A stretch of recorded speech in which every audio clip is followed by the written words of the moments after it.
Muy buenas tardes, tengan todos ustedes. Un privilegio como presidente nacional de la Academia Mexicana de Derecho el continuar con este extraordinario Congreso Nacional con una vertiente internacional en relación al nuevo código o al Código Nacional de Procedimientos Civiles y Familiares. Un código que tiene fecha límite de entrada en vigor en 2027, donde se está viniendo una transformación del Poder Judicial de la Federación y de las entidades federativas, pues muy radical. Entonces, tenemos que acelerar las marchas y hemos tenido la visión de magistrados de varias partes del país que son miembros de los diversos capítulos de la Academia Mexicana de Derecho y de magistrados y ministros. Son, el término correcto para mí es magistrados, por eso se le denomina magistratura constitucional dentro de los contenidos del derecho procesal constitucional. Y bueno, hoy es un gusto tener con nosotros al magistrado, al ministro Eddie Rodríguez Chávez, de una de las cortes más sólidas de América Latina, la Suprema Corte de Justicia de Costa Rica. Mi querido ministro Eddie Rodríguez, primero, antes de presentarlo, darle la bienvenida. Lo hemos designado miembro honorario de la Academia. Nos da muchísimo gusto tenerlo y que pueda participar en esta formación de operadores a nivel nacional en México. Gracias. El agradecido soy yo, don José de Jesús, más bien abrirme el espacio para poder contarles un poco lo que hemos pasado en nuestro país, más bien el agradecido seré yo. No, y algo también de entrada en vigor hace poco tiempo, en octubre, y que han hecho un gran trabajo, reitero, Eddie, felicidades. Pues bueno, el ministro, magistrado para ellos, Eddie Rodríguez Chávez, es licenciado en Derecho por la Universidad de Costa Rica, también una prestigiosa universidad, posgrado por la Administración de Justicia con énfasis en relaciones familiares por la misma Universidad Nacional de Costa Rica, fue juez de familia, fíjese todo el proceso. Fue es ministro de la segunda sala de la Corte Suprema de Justicia de Costa Rica, ha sido docente y es docente universitario, incluso facilitador de la Escuela Judicial de Costa Rica y hoy nuevo miembro honorario de la Academia Mexicana de Derecho, que nos da muchísimo gusto, se suma a los grandes activos nacionales e internacionales de la Academia, con un tema muy interesante ahora en el entorno de lo que es este Código Nacional de Procedimientos Civiles y Familiares.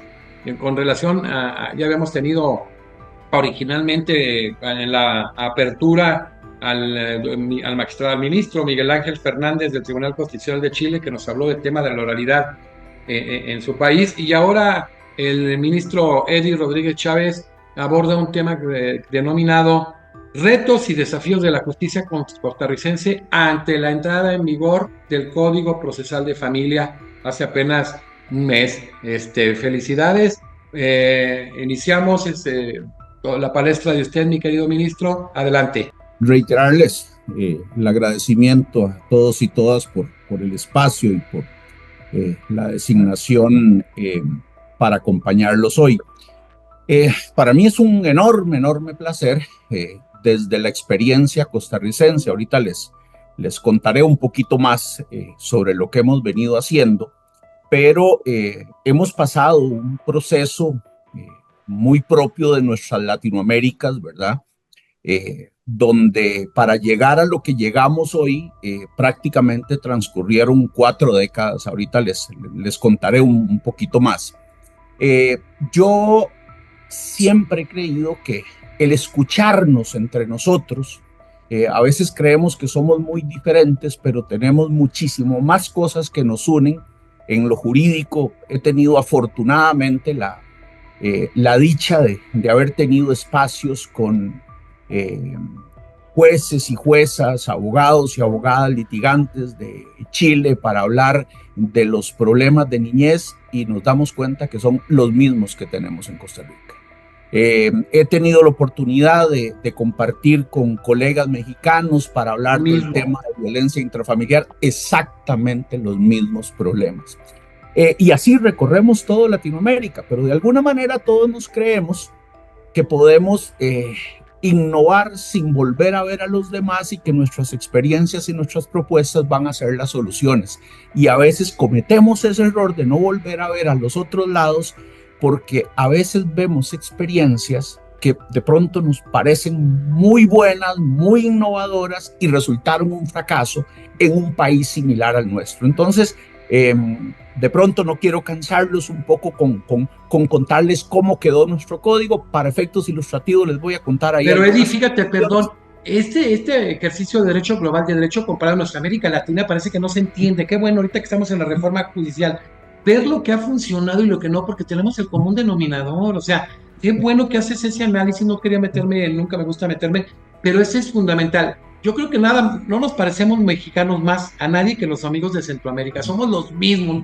Más, se siente el ministro Eddie y me siento yo y no saben cuál es de Costa Rica. Es increíble el parecido en la forma de pensar y demás.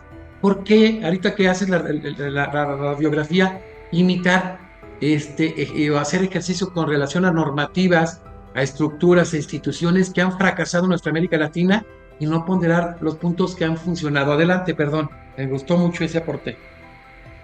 No, igualmente yo creo que todos pasamos por estos procesos de maduración, de normativa, y ahora les voy a contar un poco eh, de cómo llegamos a donde estamos, de dónde venimos, para dónde vamos y cuáles fueron los tropiezos que hemos estado encontrando. Eh, no sé, de manera muy preliminar. Nuestra América Latina tiene un problema con la justicia pronta y cumplida. Ese tema se nos ha complicado, y se nos ha complicado siempre. Y de pronto creemos que hacer un código que diga que todo hay que hacerlo a los 3 días, esa es la solución para resolver la mora. Y nos hemos dado cuenta que eso no nos está solucionando. Porque los problemas son más coyunturales, son más profundos, y no es la letra específicamente de un código procesal. Entonces ahora les quiero compartir, sin adelantarme mucho, les quiero compartir un poco de por dónde hemos transitado. Quiero contarles dónde estábamos como país. Costa Rica toma o apuesta por especializar completamente el derecho familiar. Ustedes tienen esto clarísimo, ¿verdad? Muchísimos países tenían las normas del derecho de lo familiar sin pensar en lo procesal, solamente el derecho de fondo en los códigos civiles.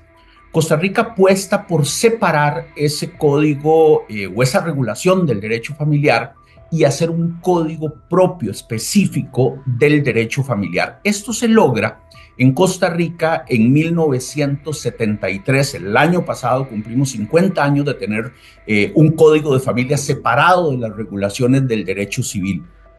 Nada más aclarar que el hecho de que esté aparte no lo hace mejor ni peor, pero sí es el inicio del camino de la especialización de lo familiar. Entonces, cuando Costa Rica, creo, si no me equivoco, fue el tercer país a nivel mundial y el segundo a Latinoamérica, porque creo que se nos había adelantado Cuba, en tener el código de familia especializado.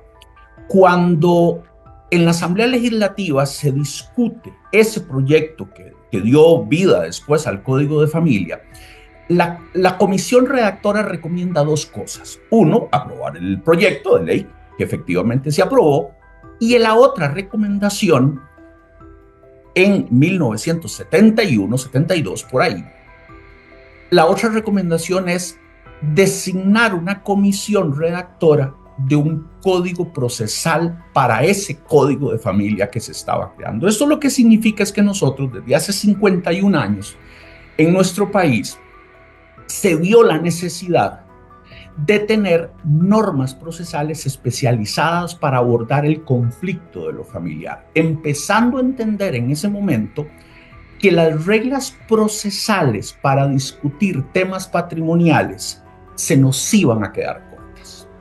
Y ahorita, cuando hablemos un poco de cómo nos quedó ese código procesal, les voy a contar un poco por qué iba por ahí el asunto. Entonces, logramos en el 73 un código de familia, una recomendación para hacer un código procesal de familia, y eso no pasó en las siguientes décadas. Entonces, ¿qué nos queda pendiente para lograr esa especialización? La norma procesal. Sí se avanzaron en otros temas, por ejemplo, en la especialización de los juzgados de familia. Antes la ley familiar, ese código de familia, lo aplicaban jueces de lo civil, y lo que se logra a nivel nacional, a lo largo y ancho del país, es especializar la jurisdicción de familia. Entonces nosotros tenemos juzgados a lo largo y ancho del país especializados para ver temas de violencia de género, tenemos juzgados especializados para ver temas de pensiones alimentarias y tenemos juzgados especializados para ver temas de niñez, adolescencia y los otros temas familiares. Entonces, tenemos código de familia especializado, tenemos jurisdicción especializada, pero no tenemos norma procesal. ¿Qué es lo que hacemos o qué es lo que el país decide? Aplicar la norma procesal para el tema civil. Como referencia, hasta hace un mes estábamos aplicando la ley 7130, que es el Código Procesal Civil de 1989. Este Código Procesal Civil ya está derogado incluso para lo civil, porque en el 2019 entró a regir un Código Procesal Civil nuevo, pero para lo familiar seguimos aplicando esta ley procesal mientras entraba a regir el Código Procesal de Familia. Entonces estamos viendo que desde ese momento hasta ahora realmente pasó una cantidad importante de años. Como ya estábamos o ya habíamos identificado que necesitábamos una norma procesal especializada para el conflicto familiar, la solución legislativa fue empezar a crear leyes especiales que tenían normas de fondo y norma procesal. Por ejemplo, el tema de alimentos, teníamos una ley de pensiones alimentarias que traía normas de fondo y lo procesal. Luego teníamos, por ejemplo, en tema de filiación, la ley de paternidad responsable con normas de fondo y la norma procesal. Y eso nos llegó a tener al 30 de septiembre 34 procesos de lo familiar diferentes. A ese punto habíamos llegado. Entonces, esa fue la respuesta legislativa por no hacer o por no cumplir con la recomendación de la comisión redactora allá en el 72-73. Llegamos a hace 10 años, más o menos, este era el contexto, y empezamos como país, ahora que ustedes, José Jesús nos habla del Código de Procedimientos Civiles y Familiares. Esa es la pregunta que nosotros nos hacemos hace 10 o 15 años. ¿Qué queremos como país? ¿Un código procesal general con eventualmente especialidades para laboral, para agrario, para familia, pero un gran código procesal general? ¿O queremos un código procesal de familia, separado totalmente para completar ese ciclo de especialización que habíamos empezado con el código de familia de fondo? Esto da para conversar 3 horas, porque fue demasiado interesante el proceso de discusión país para ver qué queríamos, pero aterrizo en qué decidimos. Decidimos hacer un código procesal de familia autónomo, separado de las normas procesales civiles. Entonces, Costa Rica se separa de la idea que en algunos países latinoamericanos prosperó y con mucha fuerza de tener un gran código procesal general para todos los procesos laborales, agrarios, civiles, familia, comerciales, etcétera, etcétera. Y Costa Rica, en materia familiar, decidimos, vamos por un código especializado. Aquí empezó un gran problema. Listo, tenemos la decisión. Ahora sí, ¿quién hace el código? ¿Qué filosofía, qué visión le ponemos a ese código? Armonizar intereses, armonizar ideas en un contexto que no tiene tanta historia como el derecho procesal de familia, implicó un desgaste natural y propio de este tipo de procesos. Para simplificar esta parte, la Corte Suprema de Justicia designa a 2 personas que hagan la compilación de las ideas y son los redactores de este Código Procesal de Familia. Lo logramos, lo tenemos listo en 2017, 2016, se traslada a la Asamblea Legislativa, al Congreso, para que inicie todo su proceso de discusión interno. No sé si a ustedes les pasa lo mismo que nos pasa a nosotros acá en Costa Rica con este tipo de normas. La gente en son de broma dice, metí una jirafa y salió un elefante, porque y nos hicieron cambios muy relevantes en el proyecto original. Un ejemplo, Habíamos propuesto la creación de una defensa pública gratuita para aquellas personas que por una situación económica no podían pagar un abogado o una abogada, y lo que salió de la Asamblea Legislativa fue decir, en estos y en estos procesos los pobres vayan a litigar sin abogado, sin abogada, vayan solitos, autopostulación. Es decir, vamos a ver, esto no tenemos que discutirlo mucho, pero es una forma, si se quiere, irresponsable en que el Estado asume este tipo de garantía constitucional de una justicia de calidad para las personas usuarias. Finalmente, se aprueba el Código Procesal de Familia. Estaba prevista su entrada en vigencia el 1 de octubre del 2019, es decir, nosotros ya deberíamos de tener 4 años de estar trabajando con este código. Se nos vino la pandemia, se frenaron los procesos de capacitación, entramos en situaciones fiscales complicadas. Hubo una primera vacancia de 2 años, se propuso la entrada en vigencia el 1 de octubre del 2022 y tampoco se pudo, así que 1 de octubre del 2024 finalmente entró a regir el Código Procesal de Familia. Estos 4 años, y aquí quería como comentarles un poco, estos 4 años, y ahora que ustedes me dicen que está para el 2027 el código no, la fecha límite, Eddie, porque ya en Ciudad de México ya inició, acá ya inició. Ok. Este proceso que tuvimos nosotros a lo interno en Costa Rica terminó sin habérselo propuesto, con un periodo de 4 años, donde nos dedicamos a estudiar este código, a analizarlo, y eso generó una situación bien interesante que ya ahorita se las voy a comentar. Quiero hacerles un resumen de cómo quedó este Código Procesal de Familia. Hablemos un poquito del contenido.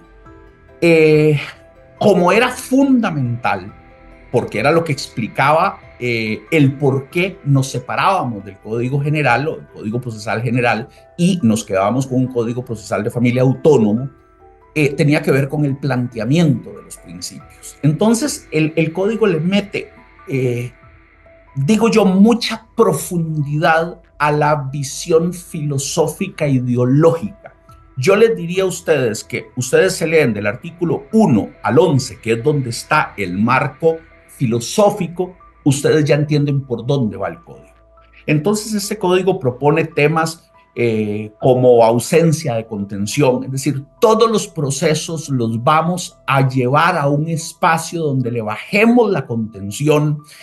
Otro principio, por ejemplo, el de solución integral, que lo que viene es a evitar algo que nos sucedía con mucha frecuencia en Costa Rica, y era que había un proceso para discutir el divorcio, otro proceso para discutir la custodia, otro proceso para discutir las visitas, otro proceso para discutir la pensión alimentaria. Entonces, el mismo conflicto familiar muchas veces lo estaban viendo 4, 5, 6 jueces diferentes, cada uno con su competencia especializada. Este código básicamente lo que permite es, o crea una especie, yo le llamo pseudo fuero de atracción, porque no funciona como funcionan los fueros de atracción, porque la acumulación de los procesos relacionados con el mismo conflicto familiar es potestativa, pero viene ahí una guía muy interesante. Hay algunos principios adicionales, preclusión flexible, por ejemplo, que esa fue una de las razones del por qué era necesario separarnos de un código que tenía el principio de preclusión más rígida. Vamos a ver, no permitirle a un papá o a una mamá que está presentando un proceso de visitas llegar a la audiencia final del proceso y decirle al juez, mire, yo quiero cambiar mi pretensión, porque cuando yo presenté esta demanda, mi día libre del trabajo era el sábado y por eso yo pedí las visitas el sábado, y resulta que el mes pasado me cambiaron el horario, ahora mi espacio libre es el domingo y yo quiero cambiarle. Es decir, tener un proceso que le diga a ese papá o a esa mamá, no, mire, ya no se puede, porque es que ya cerramos, ya trabamos la litis y ya no se pueden cambiar las pretensiones. Entonces, parte de todo este planteamiento filosófico está contemplado en estos primeros 11 artículos. Insisto, y esto es interesante porque la construcción de principios procesales propios del derecho procesal familiar es un tema emergente en América Latina, ¿verdad? Nosotros tenemos principios generales del proceso, tenemos principios especiales del proceso, pero ¿cómo tropicalizar eso a las necesidades del conflicto familiar? Es un trabajo que tenemos pendiente. Ya algunos países han avanzado más que otros.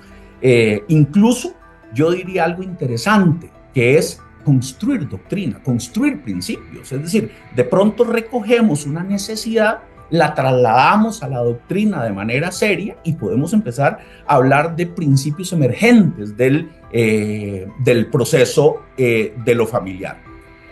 Después de esta parte, el código viene y me regula reglas, me plantea reglas de competencia objetiva y subjetiva, como casi todos los códigos procesales, independientemente de la materia, introduciendo, ahora sí, la especificidad, por ejemplo, de lo que nosotros llamamos competencia ambulatoria, es decir, en ciertos procesos, una vez definida la competencia por territorio, si las partes se mueven, se trasladan a residir a otro territorio, hay permiso para que ciertos procesos sean trasladados, no importa la etapa procesal en la que están, a la competencia del lugar donde la persona se ha trasladado a residir. Vamos, este tipo de cosas vienen reguladas acá. Luego me regula quiénes son los que intervienen en el proceso, además de lo clásico de los procesos contenciosos, ¿verdad? De parte actora y parte demandada. El código introduce la posibilidad de que instituciones, sean tanto instituciones del Estado como organizaciones no gubernamentales, puedan intervenir en procesos que están en trámite o incluso iniciar procesos. Se introduce algunos elementos interesantísimos, como es el tema de los derechos difusos en lo familiar, ¿verdad? Nosotros tenemos muy clarito este tema de los intereses difusos en temas ambientales, pero ¿qué es intereses difusos en lo familiar? Es parte de los retos que tenemos para irle dando forma y practicidad a este código. Oye, qué interesante, Eddie. A ver, si planteamos ese tema un poquito, qué interesante esto de los intereses difusos en materia familiar, ¿eh? Sí, creo que es una innovación a nivel procesal en Latinoamérica, que el código haya regulado que estas instituciones puedan intervenir, porque habla de la legitimación activa para iniciar procesos en nombre de terceros para grupos vulnerables, clarísimo, para derechos supraindividuales, y de pronto ya ahí empezamos, se nos empieza a mover el piso, ¿verdad? De esas estructuras clásicas de lo civil y de lo familiar. Y este tema de los intereses difusos es, nosotros hemos estado ahí peloteando, ¿será posible hablar del bullying, del ciberbullying? ¿Será que por ahí nos podemos ir? Porque es un tema que afecta a un grupo. Tiene legitimación uno para solicitarlo, pero de pronto podría abrirse el espacio de que una institución, alegando derechos difusos en este tema, por ejemplo, pueda presentar procesos contra el propio Estado. Ahorita vamos a verlo porque este es un tema muy interesante que trae el código, creando un proceso que antes del 30 de septiembre no existía, que es el proceso de protección cautelar. Yo ahí me he animado a decir que es una especie de pseudo recurso de amparo, ¿verdad? Porque parece que le está sacando competencias que solo tenía la Corte Constitucional y se lo está trasladando a los juzgados a lo largo y ancho del país. Y esta es la sabrosura, diría yo, de contar con este código especializado. Tiene sus falencias, tiene sus errores, y ahorita me voy a centrar un poco en eso también. Pero, insisto, me está dando un marco de acción muy interesante para la intervención de terceros institucionales.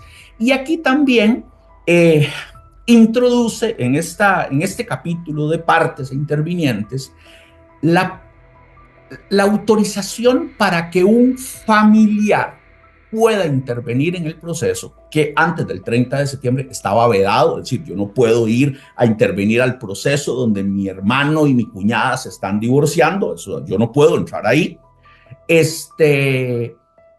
y le permite a este tercero familiar intervenir cuando su participación garantice una mejor solución del conflicto. Cuando yo estuve trabajando en capacitación con los jueces y las juezas me decían, pero eso, ¿cómo se come? Porque yo tengo que dejar que... Y les digo yo, ¿cuántos de ustedes han tenido, por ejemplo, un proceso de visitas donde mamá tiene 18 años y papá tiene 19, los dos son súper inmaduros, están peleándose por todo y de pronto tengo la abuela o tengo la madrina que es la única que le pone cordura a esa situación? Bueno, eso es lo que el código está pensando. Permitámosle a ese tercero que viene a coadyuvar con la solución del conflicto. A mí hay gente que me ha dicho, bueno, pero es que eso ya estaba, es la intervención adhesiva o la intervención principal excluyente de las normas procesales latinoamericanas. Y yo les decía, no, porque la intervención principal excluyente, con el nombre que tenga en cada código procesal, es básicamente alguien que interviene en el proceso para decir, mire, eso que ustedes dos están peleando realmente es mío. Ah, no, ese no es el permiso que me está dando el código. O la intervención adhesiva. Vengo sin alegar derecho para mí, pero lo que quiero es ayudarle a que alguna de las dos partes gane porque yo tengo un interés legítimo en el resultado de ese proceso. Tampoco es este modelo de este interviniente familiar, que lo que llega no es ayudarle a ganar a una de las partes, sino ayudarle a solucionar al juez el conflicto. Es un tema bastante interesante. Luego viene toda la regulación de los actos procesales, ¿verdad? Aquí hay algunas innovaciones bastante interesantes. Viene un capítulo de impugnación de resoluciones. Aquí sí nos alineamos un poco con el tema de las normas procesales más avanzadas en Latinoamérica, ¿verdad? Por ejemplo, estableciendo el efecto de la apelación de manera diferida, básicamente para impedir que el análisis recursivo de un auto dictado en una audiencia oral, por ejemplo, me suspenda la audiencia para esperar a que el segunda instancia decida si se confirma o se revoca, sino que lo que se hace es se admite la apelación, el efecto es diferido, es básicamente vamos a guardar esta apelación aquí, continuamos hasta sentencia, de tal manera que una vez que se dicte la sentencia, podría ser que yo, que fui el recurrente, ya no tenga interés en esa apelación y por lo tanto no se atrasó el proceso y no hubo necesidad de resolver el recurso. No sé, hipotéticamente,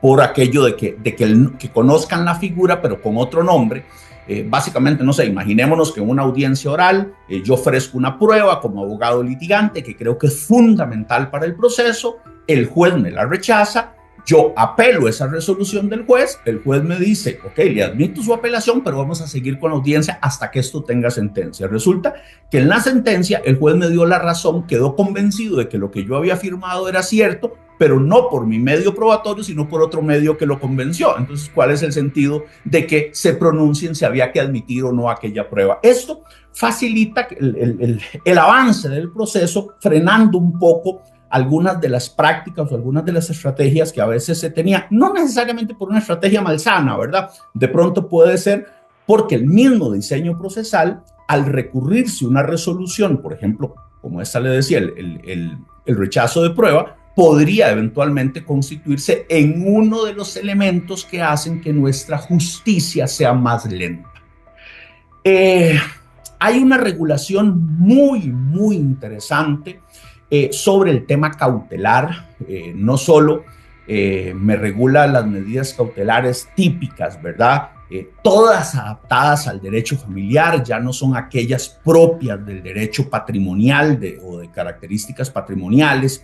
El código regula medidas cautelares para pretensiones personalísimas, para pretensiones patrimoniales, incluso temas específicos de vulnerabilidad, de situaciones de vulnerabilidad, pero me introduce aquí una figura que nuestra hermana República de Argentina ya ha venido avanzando más, y es el concepto de las medidas autosatisfactivas, ¿verdad? ese proceso, esa petición que yo le presento al juez, si el juez me la concede, el tema quedó resuelto y no necesitamos continuar discutiendo nada más en el proceso, ¿verdad? La mera ejecución de la decisión del juez satisface completamente. Tenemos que explorar en la práctica, hemos estado hablando con muchos abogados y abogadas litigantes, ¿verdad? Para que vayan viendo la potencialidad de estas medidas autosatisfactivas como proceso autónomo. No sé, podemos verlo en temas de salud, una intervención quirúrgica, por ejemplo, un tema de medicinas. Llega el juez, incluso un día de eso lo comentaba con un colega del Tribunal de Familia y me decía, mire, tenemos una situación que ya se nos había presentado y era un señor fallece y tenemos a la pareja, la esposa, de la cual estaba separada y su nuevo conviviente, y los dos están discutiendo que se les entregue el cuerpo. Y tenemos norma, no tenemos norma. ¿Y qué hacemos con esto? Pero es que el proceso sucesorio, no, es que este no es un problema del muerto, este es un problema de los dos vivos. Entonces, a través de una medida autosatisfactiva, el juez podría llegar y decir, entréguesele a tal para que haga tal cosa. Se enterró, que vamos a seguir discutiendo en el proceso. Nada, esto es bien interesante. Vamos a ver cómo nos va en la aplicación práctica. Luego vienen todas las reglas de la actividad probatoria, los medios probatorios clásicos que tenemos en nuestras legislaciones, pero introduce una regulación muy interesante, derivada un poco de la doctrina y de la jurisprudencia en relación a la facilidad probatoria y a la inversión de carga de prueba. Es decir, aquella estructura clásica de que si yo afirmo me toca demostrar, por ejemplo, es un tema que para comprobar la capacidad económica de una persona demandada a pagar alimentos, a la parte actora se le complica porque no tiene acceso a la información para demostrar esa condición económica, y quien tiene acceso es el propio demandado, ¿verdad? Que en la estructura clásica ese se cruza de brazos y dice, vamos a ver, demuestre que es cierto que yo hago eso, que yo gano este dinero. Entonces ahí el código regula situaciones en las cuales la carga de la prueba no le corresponde al que afirma el hecho, sino al que niega el hecho. Esto en el derecho familiar es muy útil en ciertas circunstancias. Y el tema de la facilidad probatoria también es muy interesante porque no está relacionado tanto con la carga de la prueba, sino con quien tiene la obligación de aportar la prueba. Es decir, yo afirmo un hecho y el único elemento probatorio para demostrar que ese hecho es cierto es un documento que está en manos de la parte contraria. Yo le digo al juez, le ofrezco ese documento, solicítele a él que lo aporte, porque ¿quién lo puede aportar? El que tiene mejor acceso. Entonces esto también es parte, por ejemplo, de las innovaciones que me trae este Código Procesal de Familia. Les había dicho hace un ratito que nosotros ya habíamos coleccionado alrededor de 34 procesos diferentes. El Código Procesal de Familia me lo reduce a 4 únicos procesos, lo cual es, para los efectos del juzgado, para los efectos del litigante, comparativamente un avance sustancial. Y quería mencionar, porque no vamos a hablar de todos los procesos, quería mencionarles, por ejemplo, que logramos en este Código Procesal crear un proceso específico para la restitución internacional de personas menores de edad. Desde la aprobación del Convenio de la Haya de cooperación en materia de restitución internacional, recuerden que este convenio no define el proceso en el que cada país debe restituir ante la sustracción ilegítima, sino que establece un plazo de 6 semanas. Bueno, pues nosotros teníamos 15 años de incumplir ese plazo de 6 semanas porque no teníamos un proceso, habíamos usado alguno de los 30 y resto de procesos, y con este código ahora sí tenemos un proceso de estructura monitoria muy interesante que por fin vamos a poder cumplir con el mandato o con el compromiso adquirido al suscribir el convenio de la Haya. También viene un capítulo para la ejecución de resoluciones, este también introduce una especificidad muy propia de las relaciones familiares. Es decir, las condenas aquellas de hacer, de no hacer, de entregar cosas que tenemos en casi todos nuestros códigos procesales de naturaleza civil, nunca se pensó en cómo ejecutar una resolución que lo que establece es un régimen de interrelación familiar. Bueno, pues este código lo que hace es construirme un mecanismo para las sentencias o los contenidos de las sentencias propios de las relaciones familiares. Y otra de las cosas que a mí me encanta de este código es la introducción, ahora sí, en la norma procesal específica de un capítulo de derecho internacional procesal familiar. Es decir, nosotros ya sabemos que la globalización afectó también las relaciones familiares. Ya de pronto la gente no se separa y se cambia de barrio, de colonia, y ahora se cambia de país. Entonces tenemos gente que es uno de una nacionalidad, otro de otro, se casaron en un segundo país y ahora se están divorciando en un tercer país, ¿verdad? Todo este tema de la sentencia útil, de los elementos de internacionalidad, nuestros códigos, y hablo del código nuestro, anteriormente teníamos de pronto algunas convenciones de la CIDIP y el Código Bustamante, que le hemos llamado Código Bustamante todavía, pero no teníamos un desarrollo completo de cómo resolver este tema de lo internacional. El código regula en este capítulo la competencia internacional para que el juez costarricense sepa cuándo su sentencia no va a ser útil y por lo tanto no tiene competencia para conocer el proceso. Lo ajusta a las convenciones internacionales en estas materias. Preponderancia número 1, el convenio de partes. Juez costarricense, si a usted le llega un ciudadano mexicano casado con una ciudadana guatemalteca que ahora viven en Costa Rica y se van a divorciar, antes de iniciar ese proceso, revise a ver si estas partes habían elegido el fuero y la norma aplicable. Porque si ellos habían elegido el fuero y habían dicho que si en caso de divorcio iba a ser el juez mexicano, juez costarricense, usted no puede intervenir ahí. Estas reglas ahí andan pululando entre un convenio de la CIDIP y alguna norma suelta, pero ahora lo que este código hace es que lo recoge en una sola norma. Y luego me dice que si no hay convenio de partes, es decir, no hay elección de foro, entonces se va a definir por los convenios bilaterales o multilaterales que hayan firmado los países. Entonces, si de pronto Costa Rica tiene un convenio con México sobre el tema alimentario, vamos a ver qué dice ese convenio. Y ese convenio pudo haber dicho, si es que existía, cuál juez de qué país era el competente para resolver el conflicto.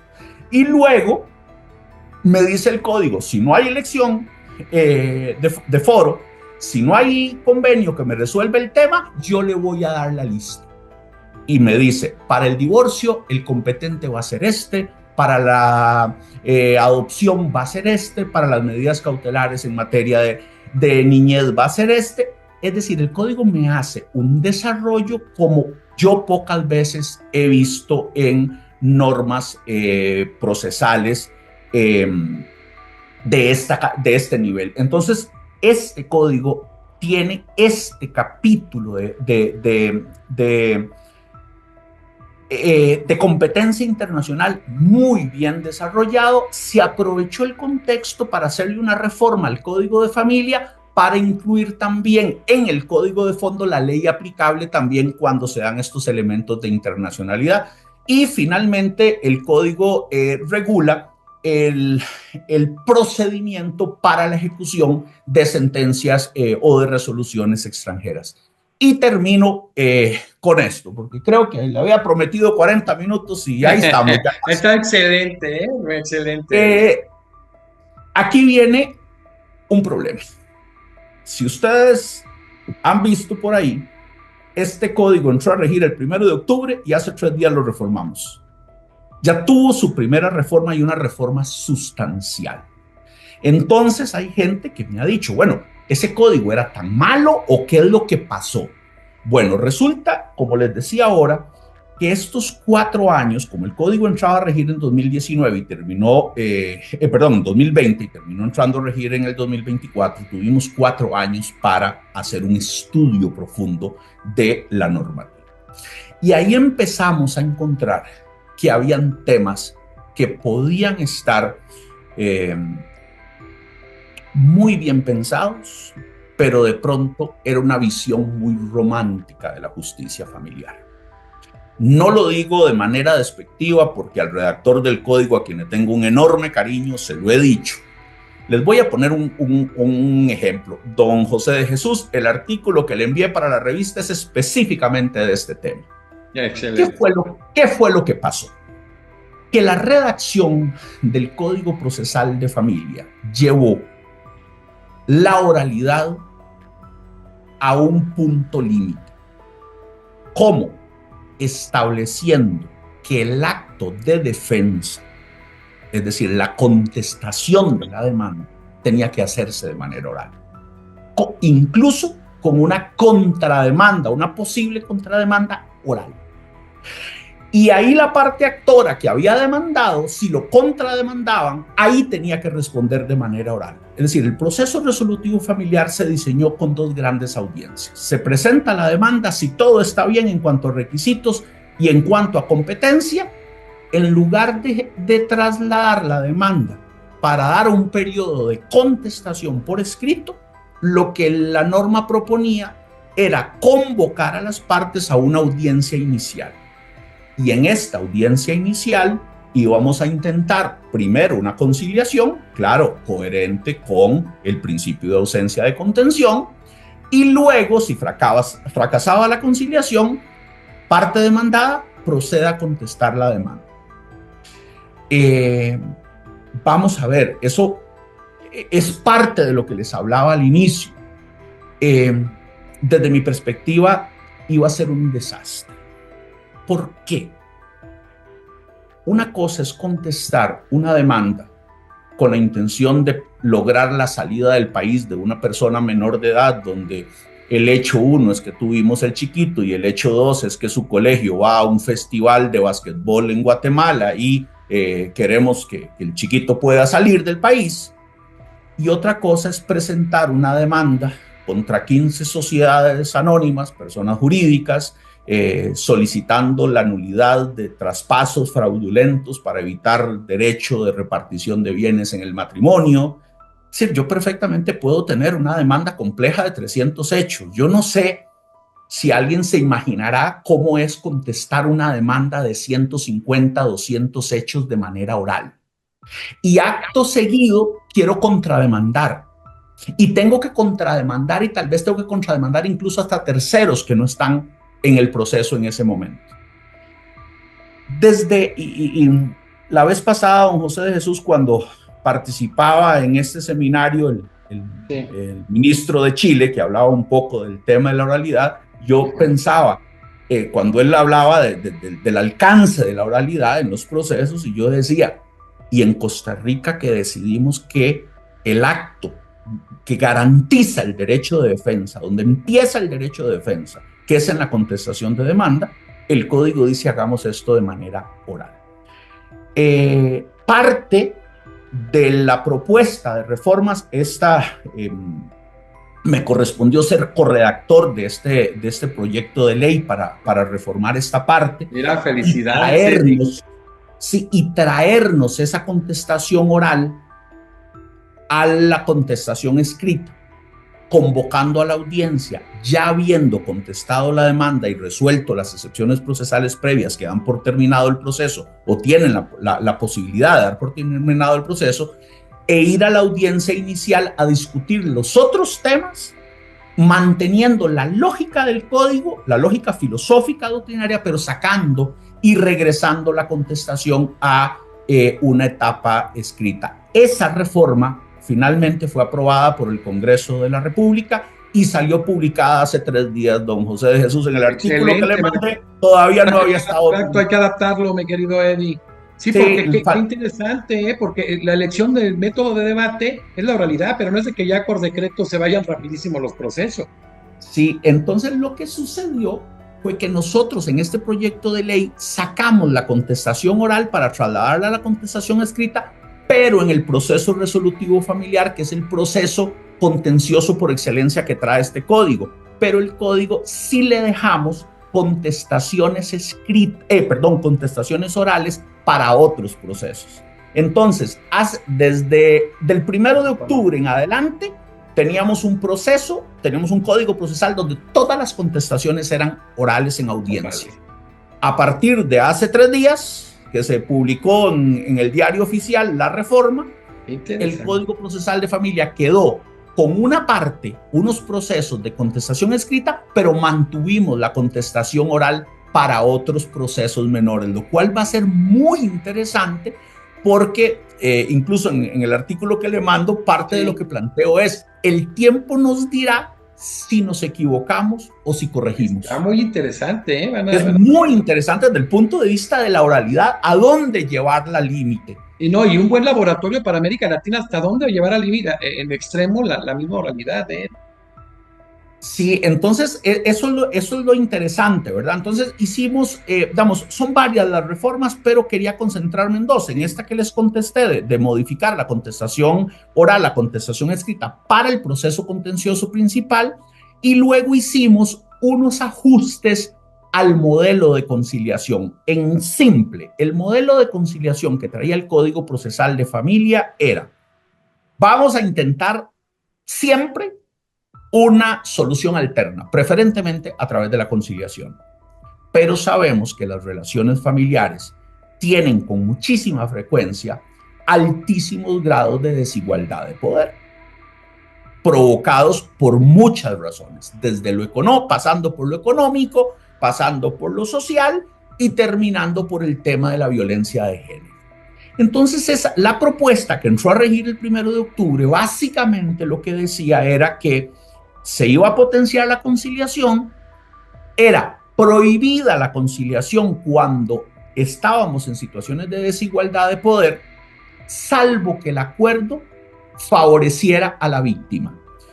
Si nosotros teníamos, en este proceso, teníamos una enorme dificultad para entender cómo yo podía someter a una víctima a un proceso de conciliación para después decirle, como te fue mal en la conciliación, impruebo el acuerdo, como te fue bien, apruebo el acuerdo. Eso no es coherente con la doctrina de la solución alterna de conflictos.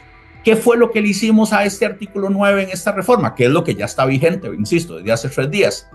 Introdujimos la justicia restaurativa ya expresamente en el Código para las relaciones, para los conflictos familiares. Eso sí, la aplicación de justicia restaurativa tenemos que reglamentarla, ¿verdad? Porque no es ir por ir, ¿verdad? Hay espacios. De hecho, en la construcción de esta propuesta de reforma del artículo 9, nos contactamos con una especialista en justicia restaurativa de México, nos dio sus observaciones, incluso nos habló un poco de este código que ahí iba, pero ya hoy tenemos incorporada expresamente en el Código Procesal de Familia la aplicación de justicia restaurativa. Dicho esto, cierro con lo siguiente.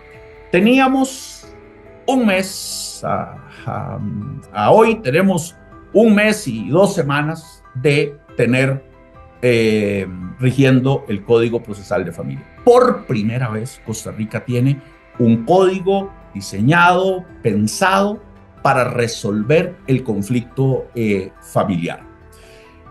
El diseño del código puede tener cosas buenas, puede tener cosas malas, puede tener falencias, es mejorable, por supuesto que sí. Pero a hoy, 1 mes, nos damos cuenta de lo siguiente. Primero, diseñar un código que me acorte plazos desde el texto de la norma no va a funcionar si no somos capaces como país de reforzar la capacidad que tienen los juzgados. Si la capacidad de respuesta del juzgado, si es limitada, puedo tener el mejor código procesal del mundo que no me va a resolver el problema del amor.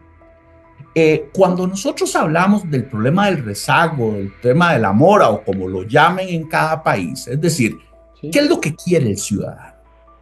El ciudadano quiere que su conflicto se le resuelva rápido y que se le resuelva de manera honesta. Eso es lo que quiere el ciudadano, eso es lo que nos reclama el ciudadano. Entonces, nos hemos centrado o nos hemos concentrado en entender que todo pasa por una reforma procesal. No, una parte pasa por la reforma procesal, pero hay otras cosas que no dependen de los textos de reforma. Requieren de la capacidad instalada y el reforzamiento que tienen los despachos para poder atender y responder a los tiempos que se espera en la norma. Otra de las cosas que nos hemos dado cuenta hoy, eh, la capacitación para el aplicador del código. Nosotros pasamos 4 años capacitando, discutiendo, analizando con todos los jueces y juezas del país. Sentíamos que estábamos preparados, entra a regir el código y se abre la necesidad de que esta capacitación continúe de manera constante. Habían cosas que no habíamos identificado como un problema, entra a regir el código y las estamos viendo. Incluso había cosas o había temas que los jueces estaban terriblemente preocupados y de pronto no está teniendo el impacto que se creía. Pero esta capacitación constante es fundamental si uno quiere procurar el éxito de una reforma procesal de esta envergadura como la que enfrentó Costa Rica y como la que enfrentarán o ya están enfrentando ustedes. Otro de los retos, de los desafíos, ha sido el tema de la tecnología. Sí. Vamos a ver. Uno de los grandes reproches que le hemos hecho de alguna manera a la forma en que funcionaban y siguen funcionando algunos de nuestros despachos a nivel de Latinoamérica es que aunque tengamos etapas orales en las audiencias, como por ejemplo la declaración de un testigo, dependíamos en mucha medida de que haya una persona que esté tomando nota de lo que dice el testigo. De tal manera que el ejercicio recursivo en apelación o en casación, lo que leíamos era un documento de lo que había dicho el testigo. Y todo el mundo sabe que eso pasa por el filtro de quien está redactando ese texto. Puede que haya hecho una copia literal, pero hay cosas que se quedan por fuera. Nuestro Código Procesal de Familia propuso ya desde la norma que el respaldo de las audiencias sea en audio y sea en video. ¿Para qué? Para poder tener una garantía de que cuando analizamos una prueba, ese análisis corresponda a lo que verdaderamente sucedió en audiencia. Bueno, pues resulta que afortunadamente nosotros en Costa Rica ya tenemos la tecnología para hacer el respaldo en audio. Ya estamos grabando todas las audiencias, se están registrando en audio. No sé si les había contado, Costa Rica ya hace unos 3, 4 años logró una conversión total. Nosotros ya no tenemos expedientes físicos, todos son expedientes electrónicos. Si usted es el abogado litigante y anda paseando en las Bahamas, ahí puede revisar su expediente y puede presentar escritos y recursos. A nosotros los jueces no nos dejan ir a las Bahamas de vacaciones, pero bueno, pero el litigante puede trabajar desde las Bahamas con expediente electrónico. Y nos damos cuenta que para que funcione necesitamos mejorar la tecnología, la cobertura tecnológica. El tema de la conectividad es un tema que se las trae, digamos. Tenemos una cobertura muy importante en acceso a Internet, pero el ancho de la banda todavía hay que mejorarla mucho. Uno de los temas que nos ha... no es que nos hemos dado cuenta ahora, es decir, teníamos claridad que un código procesal familiar no es solo para jueces y no es solo para litigantes. La persona usuaria, la persona final destinataria de la norma necesita información veraz, necesita información simple que la pueda entender en un lenguaje sencillo. Diseñamos una campaña muy fuerte a nivel nacional a través de medios de prensa, de redes sociales, Ahí anduvimos 2 o 3 personas que nos designó la Corte para ir a los medios de comunicación, pero resulta que no es suficiente.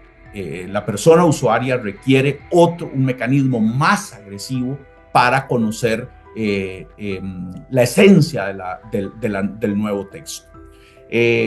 Seguimos con una tarea pendiente en la cual ya hemos avanzado mucho, pero sigue siendo el acceso a la justicia de poblaciones en condiciones de vulnerabilidad. Creo que sobre esto hay normativa vinculante para todos nuestros países, pero aterrizar vamos a ver, el cumplimiento de esas obligaciones de garantizar el acceso de calidad a las personas en condiciones de vulnerabilidad no es solo que lo diga un texto. Es decir, la norma me puede decir que las garantías son tales, pero llegado al caso tenemos mucho por delante que trabajar. Y una cosa que lo quise incluir al final. Qué interesante. El trabajo que no se hizo o no se hizo de manera completa con los abogados y las abogadas litigantes. O sea, no se capacitó pues, desde la Corte de alguno al abogado litigante. La Corte no asumió la responsabilidad porque constitucionalmente no puede destinar sus recursos a capacitar personas externas. El gremio, el Colegio de Abogados y Abogadas hizo algún esfuerzo, pero tal vez, vamos a ver, no lo planteo. Es un solo colegio en Costa Rica, un solo colegio. Para todo el país, sí, con sedes regionales en las provincias. Ir muy seguido con ellos, sí.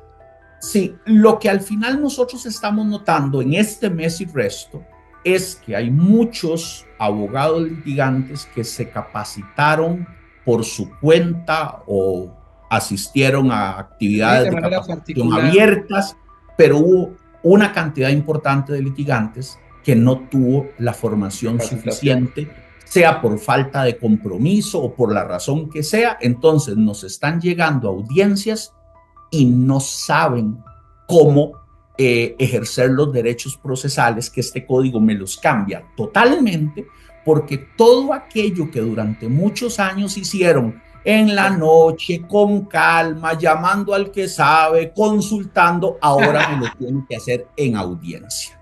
Claro. O sea, ya no tengo, si yo voy a plantear, por ejemplo, un recurso y voy a hacer una argumentación, ya yo no tengo a la mano el código, el teléfono, tengo que hacerla ahí. Entonces aquí sí, y concluyo con esto, todos los modelos procesales que apuesten por la oralidad, más allá si llegan hasta los extremos que llegamos nosotros de tener la contestación de manera escrita, más allá de eso, las audiencias diseñadas en casi todos los códigos latinoamericanos más recientes implican que mucha de la actividad en el ejercicio de la defensa técnica de las partes, que se hacía sentado en el escritorio, analizando, pensando, argumentando, ahora pasan a una audiencia oral. Entonces yo como litigante no solo tengo que conocer la regla, la norma, digamos, cuáles son mis derechos, cómo puedo intervenir, cuándo puedo intervenir, cuáles son las oportunidades, sino que yo tengo sí o sí que mejorar también mi capacidad de académica, intelectual, de conocimiento de la norma de fondo, porque lo que yo iba a alegar, solo lo puedo alegar ahí en ese momento. Entonces, este Código Procesal de Familia tiene varias caras, ¿verdad? Tiene esa parte de cómo se pensó, cómo se diseñó. Tenemos el texto, ahora sí, pongamos el texto a funcionar, ocupa un juez o una jueza que se lo conozca, que lo haga bien, que no me haga cosas que después vayan a provocar la nulidad de la audiencia. Esto, con las nulidades nadie gana, todo el mundo pierde. Pero también yo necesito tener abogados y abogadas litigantes que también se sepan las reglas del juego. Claro. Espero no haberme extralimitado, don José de Jesús. No. Un poco, como les dije, mi intención era compartir, hacer un recorrido de por dónde hemos pasado, cómo hemos llegado ahí, cuáles tropiezos hemos tenido y de pronto un poco en lo que la experiencia les sirva, o sea de manera anecdótica, o sea para reconducir cosas más que agradecido. No, muy interesante este ejercicio de derecho comparado contigo. Oye, el estatus que habla, ¿no? De que muchos abogados se quedaron fuera por ciertos factores. La Defensoría Pública con Juan Carlos creo que ha estado a buen nivel, ¿no?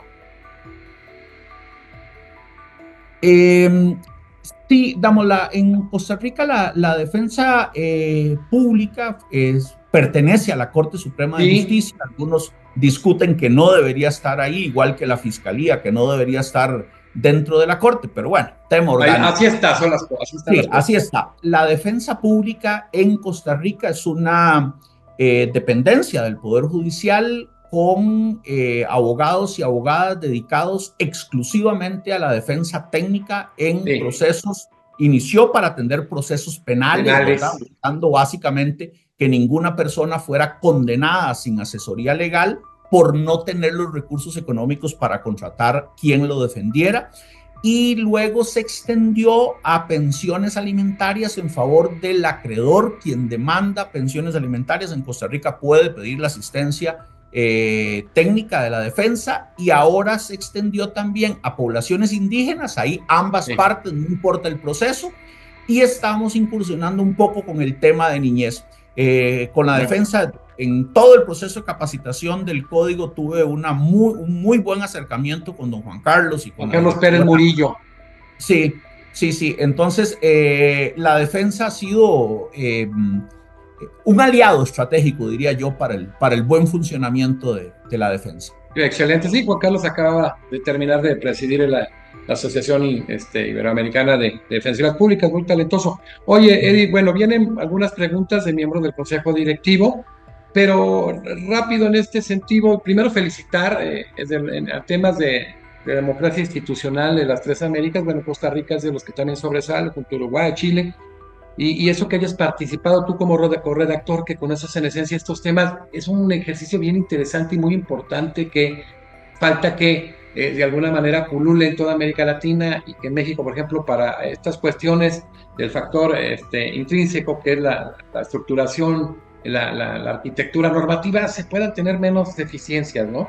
Pero bueno, quiere preguntar primero Hassan Medina, presidente del capítulo Quintana Roo. Adelante, Hassan. Buenas tardes a todos, ministro, felicidades. La verdad es que muy clara, muy precisa, muy puntual, y sobre todo lo sintético, no sé, al menos a un servidor. Lo sincrético me cayó muy bien, entró fácilmente al cerebro.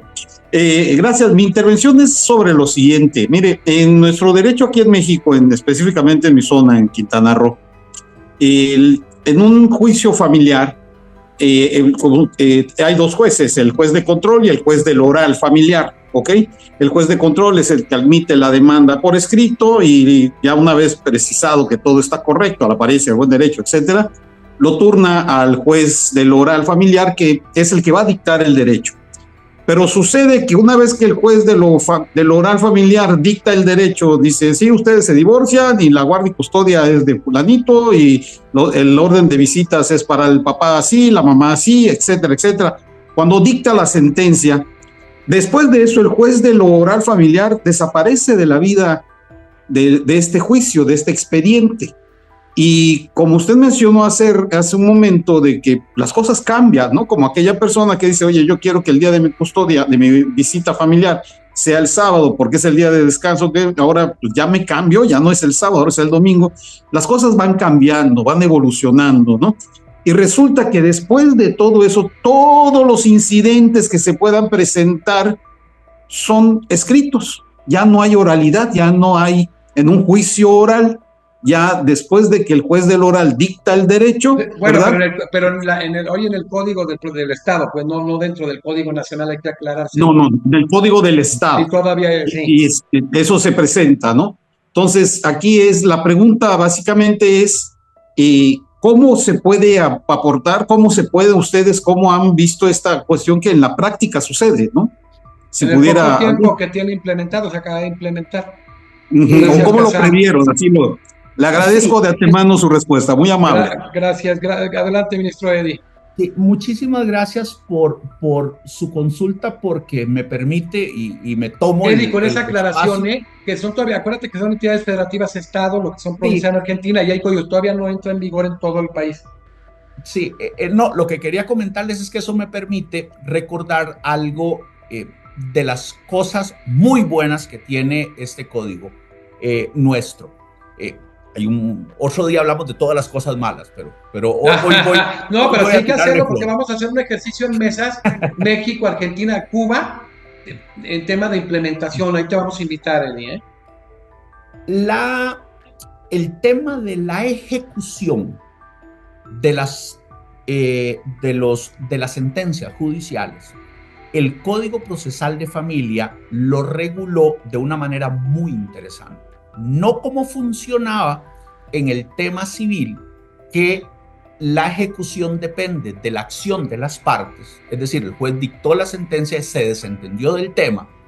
El Código Procesal de Familia le incluye una labor oficiosa al juez en el tema de la ejecución. Es decir, pues su trabajo no terminó cuando usted dictó sentencia, sino que el trabajo terminó cuando lo que usted decidió está ejecutado. Esto es un tema muy, muy innovador, porque nosotros teníamos el Código Procesal Civil del 89 que tenía esa solución que usted nos dice, ¿verdad? El juez dictó la sentencia y se desentendió.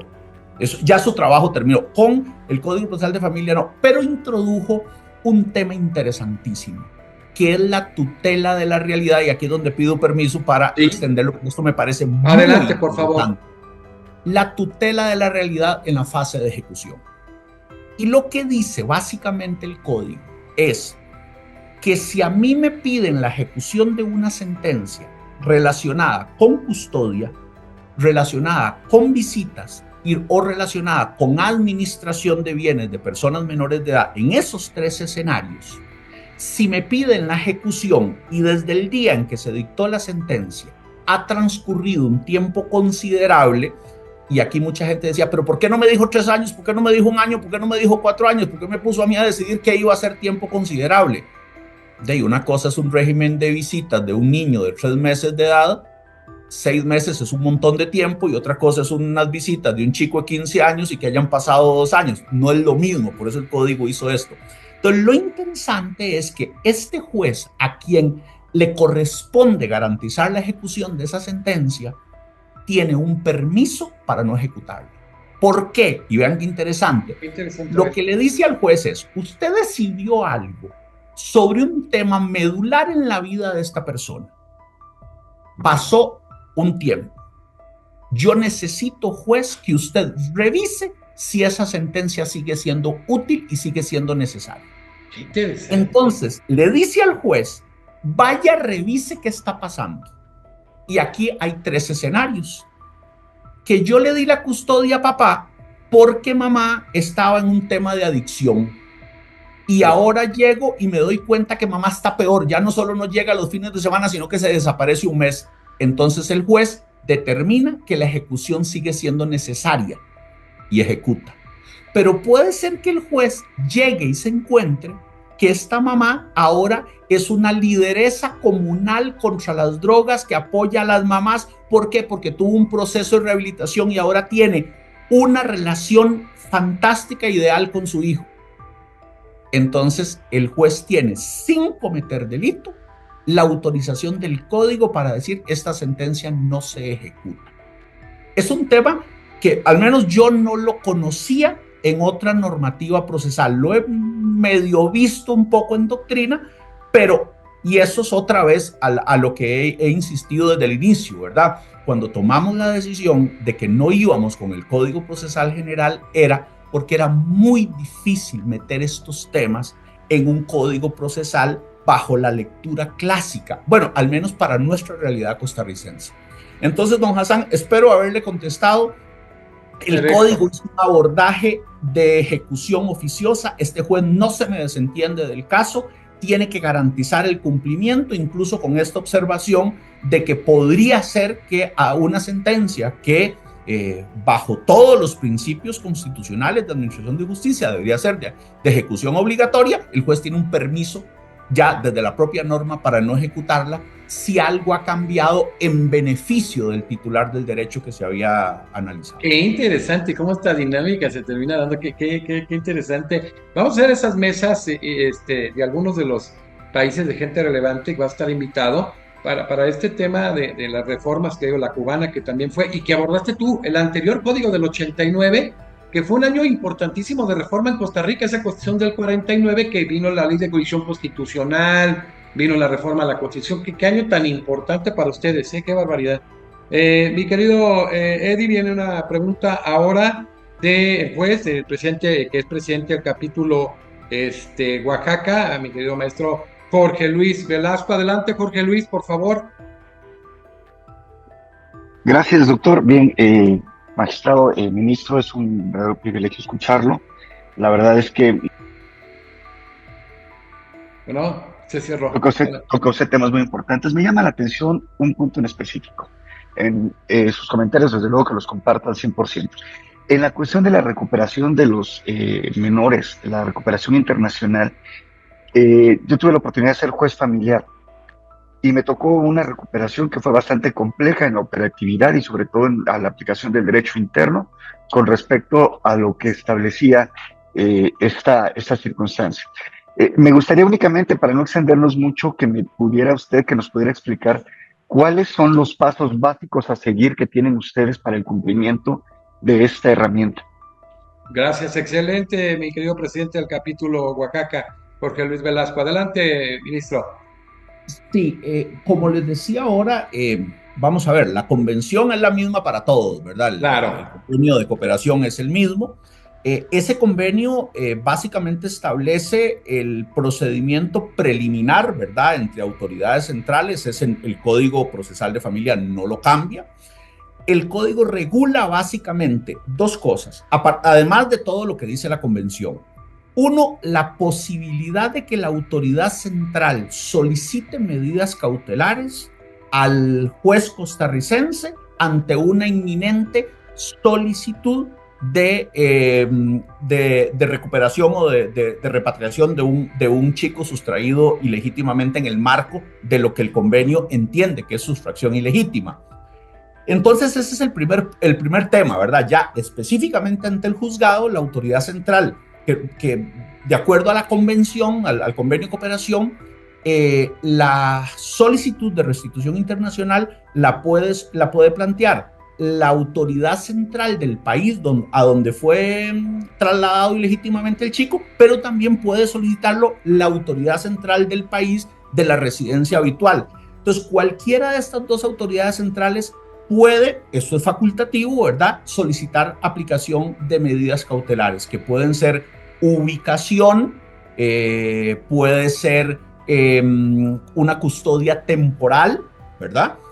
Y una vez que se hace la solicitud formal de la restitución, el Código Procesal de Familia planteó un proceso de estructura monitoria, que es muy interesante, ¿verdad? Ese tema de algunos procesos de contradictorio invertido, ¿verdad?, que le llama la doctrina. Una vez que está presentada la solicitud y el juez revisa competencia, requisitos formales, tanto los que les establece el propio Código Procesal de Familia como los que establece el convenio de cooperación, y entonces el juez, sin haber escuchado a la parte contraria, dicta lo que llamamos una sentencia anticipada, ordenando o denegando la restitución. De tal manera que lo que se le notifica al progenitor que hizo el traslado ilegítimo es esa sentencia anticipada. Y en caso de que no haya oposición, entonces creo que son 5 días lo que el código establece, se ejecuta la sentencia anticipada que ordenó la restitución y se acabó el proceso.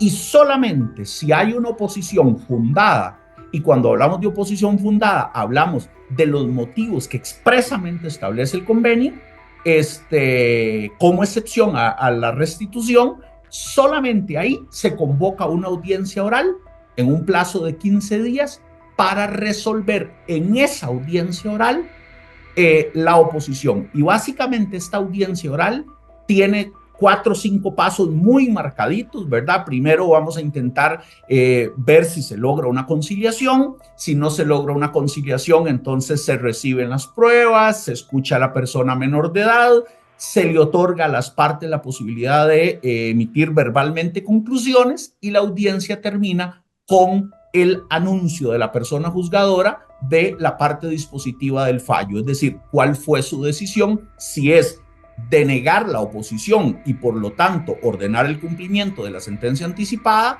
o en su defecto acoger la oposición y revocar la restitución internacional. No sé, colegas, si con esto le expliqué un poco lo que usted me consulta. Gracias, excelente. Muy amable, gracias. Han tenido muchos problemas algunos compañeros porque están lluvias muy fuertes en varias partes del país. Iván Osvaldo Jacobo, presidente del capítulo Tabasco, que ha estado labrando y ha hecho muy buen trabajo desde uno de los tribunales colegiados de circuito. Adelante, mi querido Iván. Iván, creo que está en ese proceso. Antes de hacer una pregunta, ¿ha habido problemas así de conectividad en algunos estados? Pregunta Claudia Naveja, ¿cómo han hecho en el tema de la justicia restaurativa? Porque en México se complicará, pues porque no hay tanto la cultura de la paz y sobre todo no se han hecho las políticas públicas adecuadas. ¿Qué se ha hecho en Costa Rica en el tema?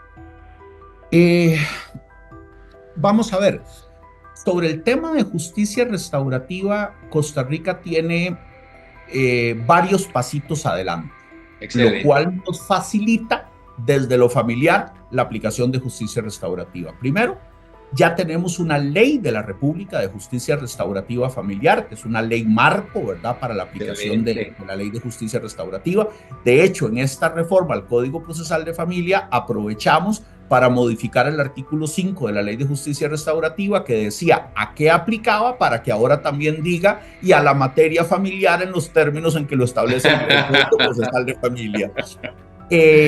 Tenemos una oficina rectora de justicia restaurativa en el Poder Judicial que está liderada por uno de los ministros de la Sala Tercera. Está muy enfocada a penal de adultos, penal juvenil y recientemente se incorporó en procesos disciplinarios contra funcionarios judiciales. Entonces ya a lo largo y ancho del país están funcionando unidades psicosociales que lideran los procesos restaurativos penales en las zonas, en las diferentes zonas del país. Entonces, hubiese sido totalmente diferente poner en el texto que justicia restaurativa así y ir a construir todo eso. En cambio ahora, como ya está construido, ahora lo que necesitamos, y es a lo que vamos a trabajar en los próximos días, es a crear un documento,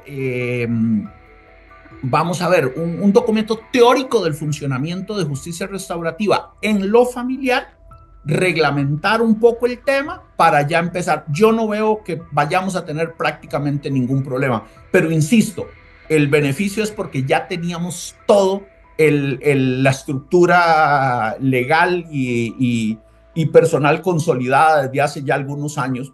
Y la cultura en el pueblo de Costa Rica, que sí es diferente a la de México, tenemos que reconocer y tenemos que transitar, hay que reconocer en este tema de cultura de legalidad, de todo este tema de la cultura de justicia restaurativa, hay que aprenderle, mi querido ministro. Pues del capítulo Jalisco, del Consejo, Jesús Quetzalcóatl Padilla, adelante Jesús. Magistrado Eddie, primeramente felicitarlo, un país tan hermoso como Costa Rica, líder en ecoturismo en América Latina y el mundo, y ahora también... Y una de las mejores cortes, Jesús, de América Latina, no es porque sean amigos, pero una de las mejores cortes de América Latina, totalmente. Y claro, es más, se le denomina ahí magistrado, pero él es ministro, son ministros de corte, la corte. Adelante, Jesús.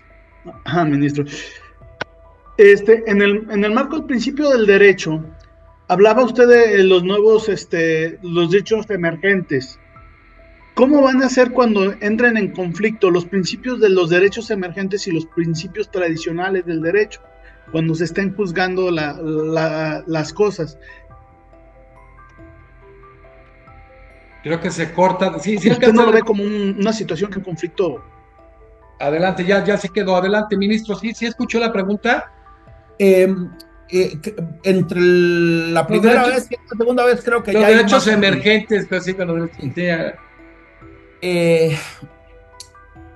este código procesal de familia nuestro, para bien o para mal, planteó un principio básico que se llama autosuficiencia normativa. Entonces es muy interesante porque el mandato elemental del código es a la persona juzgadora: si usted tiene el tema resuelto en este código, me usa lo que resuelve este código. Si hay una laguna y necesitamos integrar, usted no me va a volver a ver otros códigos, sino que usted va a tratar de encontrar la solución a lo interno. Entonces, por eso es que es muy robusto el tema de los principios. Y ahí sí aclaro que el propio código da 4 permisos para acudir a normas procesales internas. Con esto no estoy respondiendo todavía a la pregunta, es un poco el preámbulo, ¿verdad? Porque entonces yo aquí lo que voy teniendo es un juez con una norma que le está recordando que estamos en una etapa de construcción de la individualidad de la autonomía del derecho procesal familiar. Entonces, esto ahora sí lo uno con lo siguiente. Si yo tengo finalmente una colisión de normas o una colisión de principios entre principios propios del Código Procesal de Familia y principios generales, este principio específico de autonomía me lleva a aplicar sí o sí el principio específico del Código Procesal de Familia en un supuesto. Adicionalmente, yo pensaría que cuando yo desgrano especialmente el artículo 6, 7 y 8, donde me dice que es un principio del Código Procesal, por ejemplo, la protección de las personas en condición de vulnerabilidad, donde me dice que yo tengo un principio que me lleva a la tutela especial de grupos vulnerables en general, donde me dice que yo tengo que considerar las capacidades progresivas de personas menores de edad y de personas con discapacidad. De pronto, yo ahí voy a tener en el caso concreto, porque lo que nos plantea don Jesús es muy teórico, ¿verdad? Habría que verlo más aterrizado en un caso concreto, pero yo lo que creo es que el legislador me dio las herramientas para que un aplicador del derecho que conozca fundamentalmente y que maneje adecuadamente los principios, cuando entre en esas colusiones, va a ir a buscar en los principios específicos del código la ruta de salida. Y casi siempre yo vería que la posible antinomia podría terminarse resolviendo aplicando los principios propios del derecho. Insisto, es una pregunta teórica que ocuparíamos un caso concreto, porque un caso concreto no necesariamente se parece al otro, pero en términos generales me parece que el principio de suficiencia normativa es como el punto de partida para poder contestar situaciones como las que plantea el colega. Gracias, Jesús. Pues sí, en México, en este tema de los códigos, a final de cuentas, de las entidades federativas en su momento, hubo desde hace muchos códigos de familia y ha habido mucho tema de la oralidad, la prelación de la oralidad, etcétera. Y para algunos incluso esta nueva codificación a nivel nacional es una regresión. Hay muchos puntos en donde se vincula en el Código Nacional el procedimiento civil y familiar. Qué importante es que se hubiera segregado, ya dada la naturaleza de los sistemas tan distintos, hasta antagónicos, que en el mismo código buscan diferenciarlos, ¿no? Este tema del sistema dispositivo y el sistema inquisitivo. Pero qué interesante el trabajo que siempre hacen, y estos ejercicios son muy buenos. Y reitero, vamos a hacer ejercicios más de mesas interesantes, Eddie, para que estés en una de ellas, con la gente que lo generó en Cuba, ahora con esta gran reforma de 2019 en Cuba, con una nueva constitución que incluso implementan tutela judicial efectiva, amparo, que no tenían ellos amparo en América Latina, con Chile, con México, para que este ejercicio nos sirva en la implementación, tanto con todos los operadores, tanto desde la función jurisdiccional, que ahora México se enfrenta a un grave problema en la elección de miembros del Poder Judicial en general, incluidas altas cortes, la Corte Suprema, a través del voto popular, y que viene todo un esquema, ¿no? De que pues imagínate qué collage va a armar. Pero bueno, yo creo que estos ejercicios nos van a servir, Eddie. Perdón que tome la palabra nuevamente. Es que ahora usted menciona, usted que lo mencionó como un ejemplo, ¿verdad? La dicotomía esta del juez del principio del dispositivo, del principio del inquisitivo. Cuando se estaba redactando este código, el Código Procesal de Familia, no las reformas, esa fue una de las disyuntivas. Claro. Es decir, todo aquello que la doctrina clásica nos ponía a escoger, privacidad versus publicidad, ¿cuál escogemos? Sí.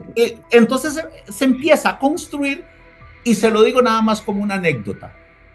Hubo un momento en la conversación que se dijo, ¿y por qué tenemos que escoger entre esos dos? ¿Por qué no construimos un modelo filosófico a partir de la necesidad que requiere el abordaje del conflicto familiar? Y uno de los redactores siempre decía, ¿cómo es el juez del Código Procesal de Familia costarricense? ¿Del dispositivo? No. ¿Del inquisitivo? No. Y entonces es un juez proactivo. Ojo. Te lo dijeron ecléctico. ¿Y por qué un juez proactivo? Porque si yo tengo 2 millonarios discutiendo un patrimonio de 5,000 millones de dólares, juez de 3 pasitos para atrás, quédese más en su escritorio, déjenlos a estos que ellos se encarguen. Pero si yo estoy discutiendo la suspensión de responsabilidad parental con fines de adopción, porque la niña la están explotando sexual y comercialmente su familia, no, juez de 8 pasos para adelante. Entonces, eso es lo interesante. ¿Cómo terminamos? Construyendo. Y ahí yo recuerdo que cuando hablábamos de responsabilidad civil, en tema de años, de lo familiar, y yo creo que lo primero que tenemos que hacer es construir teóricamente una nueva forma de entender la indemnización del daño en el derecho familiar. Sí. Es decir, por eso es que yo me siento tan contento con todos los defectos que pueda tener el código, porque estamos cerrando un ciclo.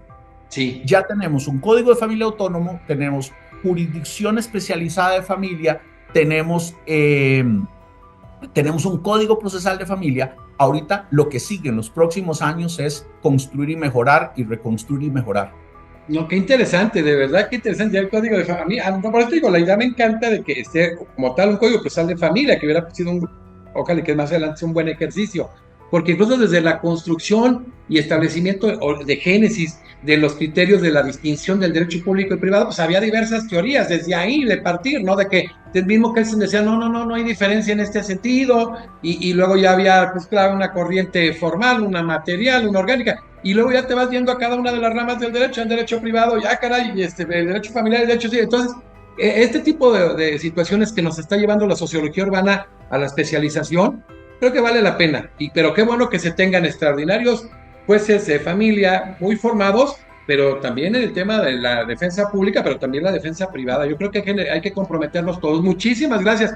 Y paramos porque han venido una serie de preguntas y muchas inquietudes que lo vamos a dejar ahí para continuar. Eddie, ha sido muy agradable la disertación, has visto la participación de gente, te diría yo, de varias partes de México. Si hacemos un recuento, hay líderes de Campeche, de Quintana Roo, de Coahuila, de Nuevo León, de Veracruz, de Oaxaca, de Jalisco, de Michoacán, de Guanajuato, de Baja California, reitero más, Campeche, hay de Veracruz, Baja California Sur, híjoles, un montón de estados que participan, y gente muy calificada en varias áreas de la función pública, de varias gente, algunos de investigadores, hay incluso jóvenes estudiantes que me da mucho gusto que participen de varios estados.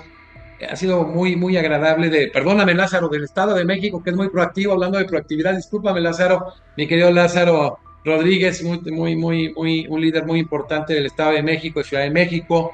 Muchas gracias, ministro Eddie, magistrado allá, ministro Eddie Rodríguez Chávez. Ha sido una excelente disertación, con mucho cariño, veremos pronto vamos a hacer un ejercicio internacional el año que entra, primero Dios. Tenemos ahora un evento muy importante en Baja California Sur 21 y 22, en La Paz, que es hermosa. Lo vamos a cerrar anunciando en físico. Vamos a vernos ahí en Baja California Sur con conferencistas muy importantes de todo el mundo. Va a estar virtualmente Cecilia Sosa, primera mujer que preside una corte en América. Va a estar Fabián Saldioli, relator de justicia transicional de Naciones Unidas. Va a estar Andrés Mariño, el primer defensor público interamericano del caso Forlán. Híjoles, vienen un montón de gente muy valiosa junto con la gente nacional. Pero hoy continuamos de excelencia este congreso. La gente está muy metida, muy comprometida. A mí me encanta porque la similitud y los problemas, como lo decía el ministro, son muy similares. Entonces hay que ver los ejercicios que funcionan en todos los temas, en materia constitucional, familiar, administrativa, penal. ¿Qué está funcionando en América Latina y qué no está funcionando? O sea, como que queremos tener la vivencia. Recuerdo cuando se implementó el sistema acusatorio, un abrazo a Daniel González, uno de mis mejores amigos de vida también allá, que también estuvo de magistrado, ministro de la Corte Suprema en Costa Rica, y que implementó en ProDerecho el sistema acusatorio en México, y veíamos como muchos de los problemas que tenían los que eran, de alguna manera, los bastiones de América Latina en la implementación, que eran Colombia y Chile, nos traíamos los mismos defectos. Entonces ahora, en este ejercicio que pretendemos hacer desde la academia, utilizando la virtualidad y también en físico en su momento, en un lugar uno de los muy bonitos de México, pues hacer algunas mesas de análisis de estos códigos y ver qué es mejorable, qué parte es importante. Vale mucho la pena. Pues antes de despedir al ministro Eddie, que ha dejado una grata impresión, la verdad, todos muy, muy contentos. Viene la siguiente sesión Justicia Digital con el ministro magistrado allá, Jorge Olazo Álvarez, de la Corte Suprema de Costa Rica. Viene Carlos Daza de la UNAM, con Justicia Alternativa a la Ley General de Mecanismos. Viene el coordinador, el presidente de la comisión, de la comisión que va a implementar estos sistemas de los mecanismos alternos de solución de conflictos. Mi hijo del ministro Valls, un extraordinario, Sergio Valls, es el primero que hay en la implementación, es el que va a llevar la cabeza en todos estos grandes retos, que es una de las cuestiones a la que se le apuesta. Y vamos a ver cosas de mediación colaborativa, que hoy le llaman el tema, y las mediaciones privadas también. Pues bueno, mi querido ministro Eddie Rodríguez Chávez, muchísimas gracias. Felicidades, extraordinaria disertación. Estamos muy contentos de haberlo tenido, una de las muchas veces, de tenerlo como miembro honorario de la academia, y que primero Dios el año que entra nos veamos en México. Muchísimas gracias a todos y todas por el espacio. Quedamos a la orden y ahí estaremos. Creo que la academia hace ciencia, pero hace amigos y amigas. Que es lo También, y vamos a ir por ahí a coordinar un evento que el año que entra vamos a ir a Costa Rica, a la Corte, vamos a ir a la Corte Interamericana, vamos a ir a la Asamblea, vamos a hacer muchas cosas. Allá también nos vamos a ver, te vamos a visitar, ya estamos programando algunas cuestiones allá.